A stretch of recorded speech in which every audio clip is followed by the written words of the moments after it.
Débat divin? Pas tant que cela. Dans les temps anciens, bien avant que les hommes ne façonnent leurs lois de fer et d'or, l'Olympe lui-même fut secoué par un étrange débat. Ce n'était ni à cause d'un adultère de Zeus, ni d'une ruse d'Athéna, ni même d'un accès de rage d'Arès. Non, cette fois c'est Hermès, le dieu aux sandales ailées, messager et protecteur des marchands, qui posait une question qui fit frémir les fondations mêmes de l'ordre divin.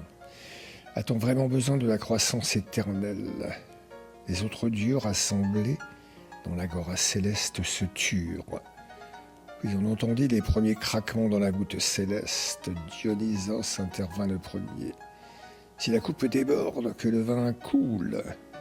Apollon fronça les sourcils. Mais que fait-on du rythme du monde, de l'équilibre et de l'harmonie?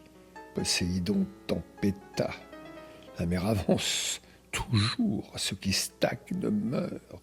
Hermès, imperturbable, prit alors la parole. Les mortels mesurent la richesse du monde à travers ce qu'ils appellent le produit intérieur brut. Plus ils croient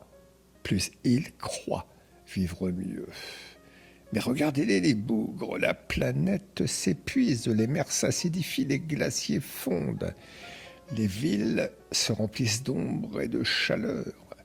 Ils confondent le mouvement avec le progrès, l'agitation avec la prospérité.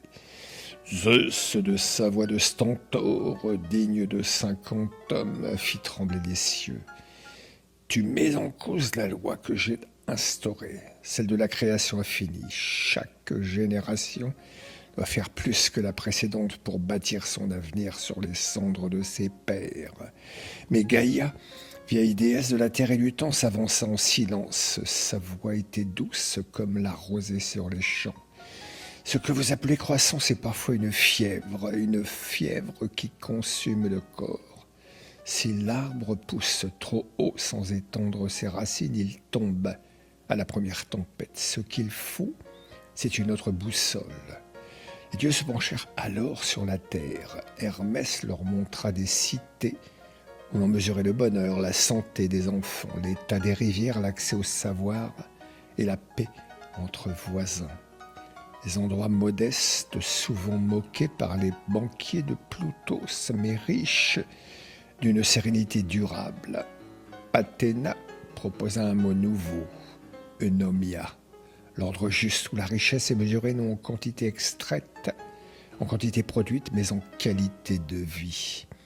Zeus, pensif, ne parla pas de suite. Puis il demanda, et si cette autre croissance, celle de l'âme, de l'esprit, de la sagesse, devenait le vrai critère? Hermès répondit, alors, Père des dieux, il faudra aussi changer les temples, les oracles, les écoles et les lois.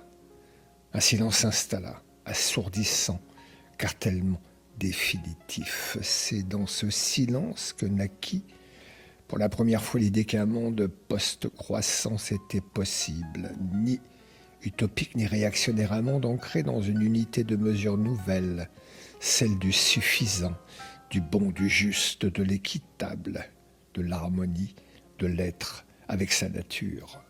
S'agit-il là du seul épilogue pour lecteurs modernes? Je ne le crois pas.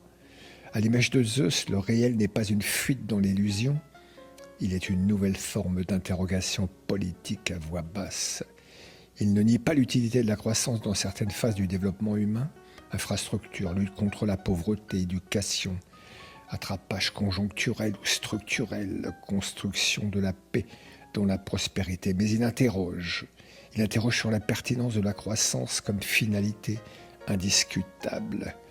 Le réel plaide pour une économie des équilibres entre l'homme et sa nature, entre l'individu et sa communauté, entre le court terme et le long terme. La croissance comme moyen, mais plus comme une fin.